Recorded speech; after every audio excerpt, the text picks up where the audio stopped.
नमस्कार मेरे प्यारे दोस्तों। एनटीपीसी और ग्रुप डी जीके जीएस का जो ग्रुप डिस्कशन है, हमारे प्रश्न और हमारे ही जवाब आपको सुनने को मिलेंगे। तो ऐसी कंडीशन में आपका जीएस बहुत अच्छे से तैयार हो जाएगा। जो भी लोग एनटीपीसी का एग्जाम देने की तैयारी कर रहे हैं, उनके लिए हमारे द्वारा बताए गए प्रश्न काफ़ी महत्वपूर्ण हैं और वही प्रश्न जो होते हैं वे आपके एग्जाम में सीधे सीधे देखने को मिल सकते हैं। जैसे कि आज हम आपको बताने वाले हैं वैदिक काल के बारे में, यानी पूरे वैदिक काल को आपके सामने अपने डिस्कशन से, आपके बात डिस्कशन से इसको आज हम खत्म करेंगे। जैसे वैदिक काल, तो पहली बात ये होगा कि कब से कब तक था हमारे देश में वैदिक काल या पूरे दुनिया में वैदिक काल। तो ये आपका 1500 से 600 बीसी में था, यानी बीसी का मतलब है ईसा पूर्व में, यानी 1500 ईसा पूर्व से लेकर के 600 ईसा पूर्व के बीच में वैदिक काल को माना जाता है। और इसी वैदिक काल को आर्य सभ्यता भी कहते हैं। अगर कहा जाए कि ये सभ्यता जो है सिंधु घाटी की तरह थी कि या अलग थी, तो ये सभ्यता जो है आपकी वो ग्रामीण सभ्यता थी। और जिसपे जो शासन होता था वो पितृसत्तात्मक था, यानी यहाँ के घर का मुखिया जो होता था वो पुरुष वर्ग के हाथों में था, यानी जो उसके घर का प्रधान होता था। ये युद्ध प्रेमी थे। ये क्या करते थे? ये युद्ध प्रेमी थी और प्रकृति की क्या करते थे? पूजा करते थे। कब? वैदिक काल की हम बात कर रहे हैं। और यहाँ गाय को मारना अपराध का होता था और इसे कहा जाता था अघन्या, न माने जाने योग्य। तो इस तरह वैदिक काल के बारे में हम आपको स्पष्ट बताएं कि पितृसत्तात्मक था यहाँ पे परिवार, और प्रकृति की पूजा होती थी और युद्ध प्रेमी थे। आर्य सभ्यता कहते हैं इनको। और 1500 से ईसा पूर्व से 600 ईसा पूर्व का इनके बीच का काल है। अब हम यहाँ पे सिंधु घाटी सभ्यता और वैदिक काल के बारे में अंतर बताएंगे आपको, तो काफ़ी चीज़ें जो होंगी ये क्लियर हो जाएंगी। जैसे सिंधु घाटी सभ्यता जो थी वो नगरीय सभ्यता थी, यानी एक शहर की तरह सभ्यता थी, जबकि वैदिक काल की जो सभ्यता थी वो एक प्रकार की ग्रामीण सभ्यता थी, जैसे हम लोग अब आज गांव में रह रहे हैं। सिंधु घाटी सभ्यता में पशुपतिनाथ व मातृ देवी की पूजा होती थी, यानी मूर्तियों के वहाँ पे साज थे सिंधु घाटी सभ्यता में। लेकिन वैदिक कालों में जो है यहाँ पे कोई भी साक्ष्य ऐसा नहीं है और यहाँ के लोग प्रकृति की ही पूजा करते थे। इसमें वैदिक काल में सिंधु घाटी सभ्यता में लोग शांति प्रिय थे, यानी शांति से रहते थे, जबकि वैदिक काल में जो लोग थे वो आपके काफी लड़ाई झगड़ा करने वाले थे, यानी युद्ध प्रेमी थे। सिंधु घाटी सभ्यता में हमें मूर्ति पूजा मिलती है, हम आपको बताएंगे आगे कहाँ मिली है। मूर्ति पूजा मिलती है, जबकि वैदिक काल में कोई भी मूर्ति पूजा नहीं मिलती थी। सिंधु घाटी सभ्यता का जो शासन था वो मृदुसत्तात्मक था, जबकि वैदिक काल का जो शासन था वो आपका पितृसत्तात्मक था। तो महत्वपूर्ण अंतर भी हम आपको बता दिए। अगर न समझ में आए तो फिर वीडियो को स्किप करके के आप लोग फिर से हमारी बातों को जरूर समझिएगा। हाँ, ये नोट है, हम आपको वीडियो में जो बता रहे हैं इसी वक्त हम आपको भेज देंगे। तो जो लोग बनाना चाहेंगे वहाँ से देख करके वीडियो लिख सकते हैं। अगर धार्मिक दृष्टि से महत्वपूर्ण माना जाए तो क्या था, यानी सिंधु घाटी सभ्यता में धार्मिक दृष्टि से क्या महत्वपूर्ण था और वैदिक काल में क्या महत्वपूर्ण था। तो सिंधु घाटी सभ्यता में जो है कुबड़ वाला साढ़ काफी लोकप्रिय था, जबकि वैदिक काल में गाय को मान्यता दी गई है और इसे अघन्या, न मारे जाने योग्य कहा गया। तो आप लोग प्लीज जहां से भी देख रहे हैं हमें जरूर बताइएगा कमेंट सेक्शन में कहां कहां से आप लोग देख रहे हैं।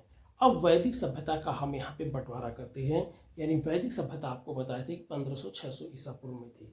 तो वैदिक काल में अगर वेदों की बात करें तो सिर्फ जो है आपका ऋग्वेद की यहाँ पे खोज हुई थी, यानी वैदिक काल में ऋग्वेद की खोज की गई थी 1500 से 1000 ईसा पूर्व के बीच में की गई थी। और 1000 के आसपास अब आपकी पहली बार जो है लोहे की खोज की गई, और लोहा जो खोजा गया वो यूपी क्या एटा जिला है, अतरंजी खेड़ा के स्थान पर लोहे की खोज की गई। जबकि उत्तर वैदिक काल यानी 1000 ईसा पूर्व से 600 ईसा पूर्व के बीच में सामवेद, यजुर्वेद, अथर्ववेद, अरण्यक, उपनिषद आदि वेदों की क्या की गई, रचना की गई थी। अब बात ये आई कि आर्य आए कहाँ से थे। तो तमाम विद्वान जो है अपने अपने तरीके से उन्होंने विचार प्रस्तुत किया। जैसे मध्य एशिया, मैक्स मूलर जो परीक्षा की दृष्टि से बहुत महत्वपूर्ण है, मैक्स मूलर ने कहा था कि जो आर्य हैं वो मध्य एशिया से आए थे। जबकि दयानंद सरस्वती जो आपके भारत के हैं, उन्होंने कहा नहीं, आर्य जो हैं वो तिब्बत से आए हैं। जबकि प्रोपेंका ने कहा था कि आर्य जर्मनी से आए थे। जबकि आपके महान विद्वान रविंद्रनाथ टैगोर ने कहा था कि आर्य जो हैं उत्तरी ध्रुव से भारत में प्रवेश किए थे। जबकि आर्य जो हमें जानकारी मिलती है कि आर्य जो है ईरान से होते हुए हिंदुकुश पर्वत अफगानिस्तान में पड़ता है से के हिंदुकुश पर्वत के खैबर दर्रा से होते हुए उन्होंने प्रवेश किया था। आर्य 4 ग्रुपों में बटे थे, ब्राह्मण, क्षत्रिय, वैश्य और शूद्र बटे थे। इसके बाद है, अगर हम बात करें तो वेद क्या हैं, आपके ब्राह्मण ग्रंथ क्या हैं, उपनिषद क्या हैं, वेदांग क्या हैं, इन्हीं के बारे में अब जिक्र करने वाले हैं। जैसे आपको पता है वेद 4 ग्रुपों में बटे हैं, ऋग्वेद, यजुर्वेद, सामवेद और अथर्ववेद। तो ऋग्वेद में किसका वर्णन किया गया है, यहाँ ईश्वर की महिमा का उल्लेख किया गया है। जबकि यजुर्वेद में यज्ञ और हवन की बात की गई है और सामवेद जो है एक संगीत का जनक माना जाता है। जबकि अथर्ववेद में जादू और टोना का वर्णन किया गया है। अगर बात करें ब्राह्मण ग्रंथ, तो ब्राह्मण ग्रंथ में जो वर्णन किया गया है वैदिक मंत्रों की व्याख्या की गई है। यानी जो परीक्षा में पूछेगा कि ब्राह्मण ग्रंथ क्या है, किससे रिलेटेड है, तो जितने भी वैदिक मंत्र थे वो आपके ब्राह्मण ग्रंथ में इनका उल्लेख किया गया है। जबकि अरण्यक में वेदों के उत्थान, वेदों के अध्यात्म पक्ष का उल्लेख किया गया है। यानी अरण्यक में वेदों के जितने आध्यात्मिक बातें हैं उनके बारे में बताई गई है। और उपनिषद जो है वो आपके हिंदू दर्शन पर आधारित है। अगर वेदांग की बात करें तो वेदांग में वेदों की व्याख्या की गई है।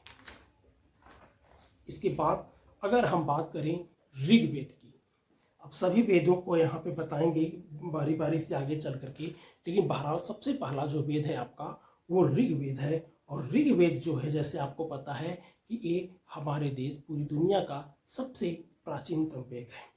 अगर ऋग्वेद की बात करें तो ऋग्वेद की जो भाषा है वो आपकी संस्कृति है। लिखने की कला जो है वो ब्राह्मी है। और पहले ही बताया है कि ऋग्वेद में ईश्वर की महिमा का उल्लेख किया गया है।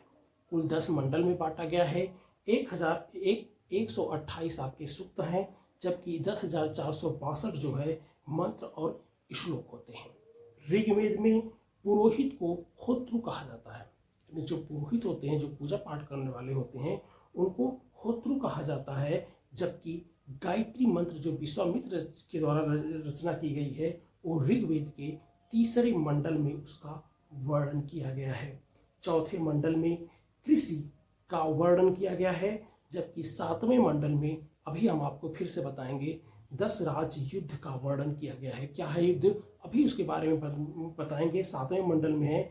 जबकि 9वें मंडल में देवता सोम का वर्णन किया गया है। और 10वें में जो है आपके नदी सूक्त, पुरुष सूक्त और विवाह सूक्त के बारे में वर्णन किया गया था।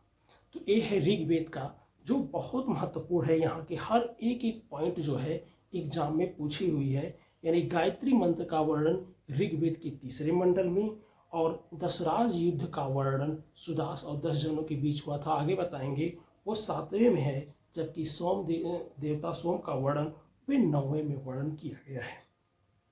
इसके बाद है कौन कितने मंडलों में बांटा गया है, उसके बारे में हम बताएंगे। जैसे ऋग्वेद को 10 मंडल में बांटा गया है। महाभारत को कितने पर्वों में बांटा गया है, तो 18 पर्वों में बांटा गया है। रामायण को 7 कांड में बांटा गया है। जबकि अर्थशास्त्र को 15 अधिकरण में बांटा गया है। और अकबरनामा जो अब अबुल फजल का है वो 3 जिल्द में बांटा गया है। तो इस तरीके से महत्वपूर्ण बातें यहाँ इनके रचयिता बता दें। जैसे अकबरनामा को अबुल फजल ने लिखा है, अर्थशास्त्र को चाणक्य ने लिखा है, रामायण को वाल्मीकि ने लिखा है, महाभारत को वेद व्यास ने लिखा है। तो इस तरीके से महत्वपूर्ण क्लासेस जो हैं की जो बातें हैं वो आप जरूर ध्यान से सुनिएगा। आपको अगर किसी भी बुक में पढ़े होंगे तो ये हमारी बातें आपको बहुत कुछ याद दिलाएंगी। इसी तरीके से रोज़ वीडियो हमारी बनेगी, क्योंकि हमारा भी रिवीजन करना बहुत महत्वपूर्ण है और परीक्षा का डेट किसी भी दिन आ सकता है और एग्ज़ाम निश्चित तौर पर जून के प्रथम सप्ताह में शुरुआत हो जाएगा। तो इस तरह से रिवीजन करना ही बहुत महत्वपूर्ण है। जय हिंद, जय भारत।